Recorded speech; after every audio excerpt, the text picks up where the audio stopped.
Hello, this is Tony Heller from RealClimateScience.com, setting the record straight about climate. This video is titled The 10 Key Graphs Behind the Climate Scam. This is a graph of the growth of atmospheric CO2 over the last 50 years. As you can see, the amount of CO2 in the atmosphere has been increasing exponentially and uninterrupted. And I've annotated on here the different climate treaties which have occurred during that time: Montreal, Kyoto, Copenhagen, and Paris. As you can see, these climate treaties have no impact on the amount of carbon dioxide in the atmosphere. Regardless how you feel about the relationship between CO2 and climate, these climate treaties are completely useless. The reason that CO2 is increasing exponentially is because every type of fossil fuel usage is also increasing exponentially. Coal has the largest share of fossil fuel usage and is also increasing the fastest. Oil usage is increasing rapidly, and so is natural gas. Civilization depends on low-cost, reliable energy, and coal, oil, and natural gas provide it. So let's look at the impact of this increase in CO2.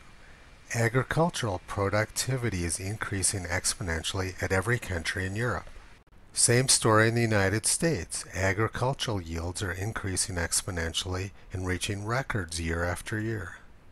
And the same story in South America for every type of grain. Not surprisingly, hunger and malnutrition is decreasing rapidly around the world. The amount of people living in extreme poverty has also plummeted around the world. Illiteracy has also plummeted around the world. Life expectancy has increased sharply, and death rates from natural disasters have plummeted over the past century. NASA shows that the world is getting greener as a result of the increase in carbon dioxide.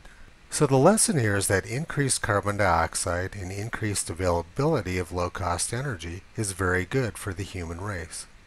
So how does the Washington Post react to all this good news? Well, they say the world's going to end in 12 years. And that was 6 months ago, so now it's only 11 and a half years. And the New York Times says we need to panic over climate. In 1841, Charles Mackay wrote this book, Extraordinary Popular Delusions and the Madness of Crowds. He said, "Men, it has been well said, think in herds. It will be seen that they go mad in herds, while they only recover their senses slowly and one by one." We don't need to get rid of fossil fuels. We need to get rid of the insanity behind the climate change scam.